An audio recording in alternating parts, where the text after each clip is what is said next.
વાત સુરતની કરીએ। સુરતમાં ભાજપના ઉમેદવારે કર્યો અનોખો પ્રચાર। વોર્ડ નંબર 7માં ભાજપના ઉમેદવારનો અનોખો પ્રચાર જોવા મળ્યો। બળદગાડામાં પ્રચાર માટે નીકળ્યા લલિત વેકરિયા। લલિત વેકરિયા મહામંત્રી પદેથી રાજીનામું આપી મહાનગરપાલિકાની ચૂંટણી લડી રહ્યા છે। ભાજપના ઉમેદવારે અનોખો પ્રચાર કર્યો। વોર્ડ નંબર 7માં બળદગાડામાં પ્રચાર કરવા નીકળ્યા લલિત વેકરિયા અને તેમની પેનલના ઉમેદવારો। મતદારોને રીઝવવા માટે તેમણે અનોખો ઉપાય અજમાવ્યો।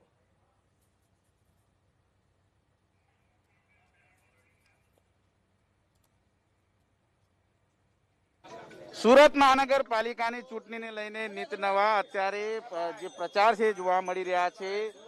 ભાજપના મહામંત્રી રાજીનામું આપીને તેઓ અત્યારે પાલિકાની ચૂંટણીમાં ઝંપલાવ્યું છે અને અત્યારે લલિત વેકરિયા છે એ પ્રચાર પ્રસારમાં જોડાયા છે। દ્રશ્યમાં જોઈ શકાય છે આ પ્રમાણે બળદગાડામાં સવાર થઈને જે ઉમેદવારો છે એ અત્યારે પ્રચાર પ્રસાર માટે નીકળી ચૂક્યા છે। બળદગાડું આ પ્રમાણે પહેલા ધાર્મિક માલવ્યા છે તે આ રીતે બળદગાડામાં સવાર થઈને ગયા હતા અને હવે જોઈ શકાય છે ભાજપના ઉમેદવારો છે એ અત્યારે પ્રચાર પ્રસાર કરવા માટે નીકળ્યા છે। વોર્ડ નંબર 7માં અત્યારે આ પ્રમાણે પ્રચાર પ્રસાર કરવા માટે નીકળ્યા છે ત્યારે તેને લઈને ઉત્સાહનો માહોલ અત્યારે હાલ જોવા મળી રહ્યો છે। જે પ્રમાણે અત્યારે કહી શકાય બળદગાડા ઉપર જે પ્રચાર પ્રસાર છે એ કરવા માટે લોકો અત્યારે હાલ આ રીતે આવી ચૂક્યા છે ત્યારે જે દ્રશ્યો છે એ જોવા મળી રહ્યા છે। સુરત શહેરની અંદર અત્યારે હાલ આ રીતે નિત નવા પ્રચાર પ્રસાર શરૂ કરી દેવામાં આવ્યા છે। લલિતભાઈ, પ્રચાર પ્રસાર ચાલુ કયા પ્રકારે રિસ્પોન્સ મળી રહ્યો છે? સાહેબ, ભારતીય જનતા પાર્ટીએ છેલ્લા 25 વર્ષથી પ્રસાર કર્યો છે એના આધાર ઉપર અમે ચૂંટણીમાં મત માંગી રહ્યા છીએ ત્યારે વ્યાપકપણે આવકાર મળી રહ્યો છે। અત્યારે સોશિયલ મીડિયાનો જમાનો છે, દરરોજ આપ જોઈ શકતા હશો જ્યાં જાય ત્યાં સોસાયટીના લોકો ઉમળકાભેર અમારું સ્વાગત કરે છે, ચાંદલો કરે છે, હાર પહેરાવે છે અને ભારતીય જનતા પાર્ટીને મત આપવા માટેનો સંપૂર્ણપણે વિશ્વાસ આપે છે। રમેશભાઈ, કઈ રીતે ઉત્સાહ છે કાર્યકર્તાઓમાં?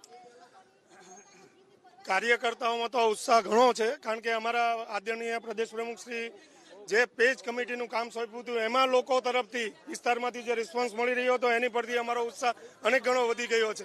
એના કારણે અને છેલ્લા 5 વર્ષમાં જે નગરસેવકો અમે અમારી ટીમ બધા જે લોકો વચ્ચે રહીને કામ કરી શક્યા, લોકોની સેવા કરી શક્યા, એના કારણે ભારતીય જનતા પાર્ટીને પૂરેપૂરો રિસ્પોન્સ મળી રહ્યો છે। ભારતીય જનતા પાર્ટીનો દરેક કાર્યકર હંમેશા લોકોની વચ્ચે હોય છે। કોરોના મહામારીમાં પણ અમારા યુવા મોરચો હોય, મહિલા મોરચો હોય, કોર્પોરેટરો હોય, સંગઠનની ટીમ હોય, સતત લોકોની વચ્ચે રહીને સેવા કરી શક્યા છીએ। એના કારણે આખા વિસ્તારમાંથી ભારતીય જનતા પાર્ટીને લોકો જીતાડવા માટે તનતોડ મહેનત કરી રહ્યા છે।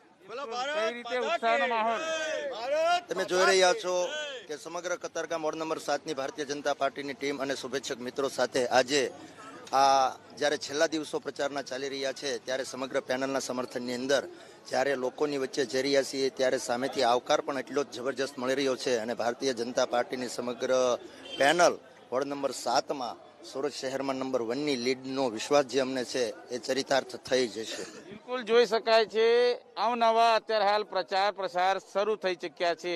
કોઈ બળદગાડામાં સવાર થઈને જઈ રહ્યા છે તો કોઈ ટ્રેક્ટરમાં સવાર થઈને પ્રચાર પ્રસાર કરી રહ્યા છે।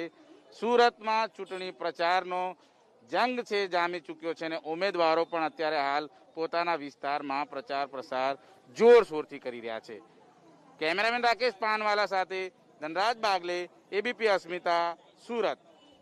સુરત બાદ વાત રાજકોટની કરીએ જ્યાં મુખ્યમંત્રીના પોસ્ટર લાગ્યા। રાજકોટ મહાનગરપાલિકાની ચૂંટણી પહેલા અગાઉ જ્યાં મુખ્યમંત્રી વિજય રૂપાણીના પોસ્ટર લાગ્યા છે અલગ અલગ સ્થળો પર અને સીએમ એજ કોમન મેનના પોસ્ટર લગાવવામાં આવ્યા છે। ભાતીગળ પહેરવેશમાં માતા પુત્ર સાથે સીએમ રૂપાણીની તસવીરના પોસ્ટર લાગ્યા છે। આ તરફ રાજકોટ મહાનગરપાલિકાની ચૂંટણીમાં મુખ્યમંત્રી વિજય રૂપાણીનું પોસ્ટર કેમ્પેન શરૂ થયું છે। રાજકોટ શહેરમાં અનેક જગ્યા પર મુખ્યમંત્રી વિજય રૂપાણીના પોસ્ટર લાગ્યા જેમાં લખવામાં આવ્યું છે સીએમ એજ કોમન મેન। સાથે ભાતીગળ પહેરવેશમાં એક પરિવાર સાથે સીએમ રૂપાણીનું પોસ્ટર જે અલગ અલગ જગ્યા પર લગાવવામાં આવ્યું છે। રાજકોટમાં ચૂંટણી પ્રચાર બરોબરનો જામ્યો છે ત્યારે રાજકોટ શહેરની અંદર અલગ અલગ જગ્યા પર જે પોસ્ટર લગાડવામાં આવ્યા છે મુખ્યમંત્રી વિજય રૂપાણીના પોસ્ટરની અંદર સીએમ એજ કોમન મેન તેવા પોસ્ટર સ્લોગન સાથે આ પોસ્ટરો લાગેલા છે। શહેરના અનેક જગ્યાઓ છે, અનેક શેરીઓ છે, મુખ્ય રાજમાર્ગો છે અલગ અલગ વેપારી બજારો છે ત્યાં આ રીતે પોસ્ટર લગાડેલા છે.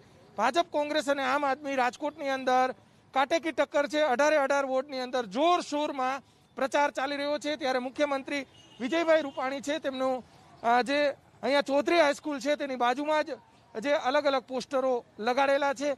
શહેરના અલગ અલગ સ્થળો છે ત્યાં પોસ્ટર લગાડેલા છે.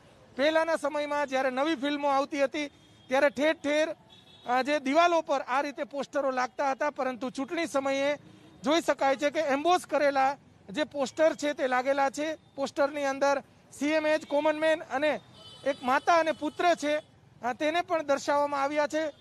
માતા જે છે તે જોઈ શકાય છે કે બંનેના ચહેરા પર ખુશી જોવા મળી રહી છે માતા પુત્રને, અને જે પુત્ર છે તેના હાથમાં જે એરોપ્લેન છે તે પણ બતાવવાનો પ્રયાસ કરીશું. સાથે સાથે ભાજપનો સિમ્બોલ એમ્બોસ કરેલો છે.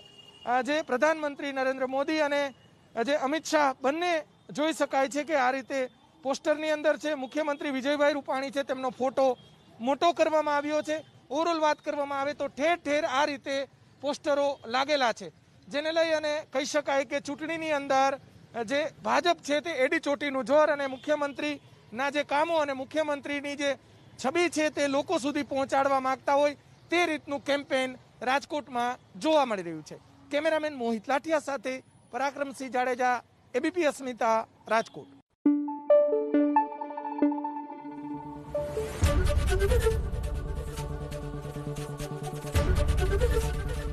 એબીપી અસ્મિતા, ગુજરાતની અસ્મિતા.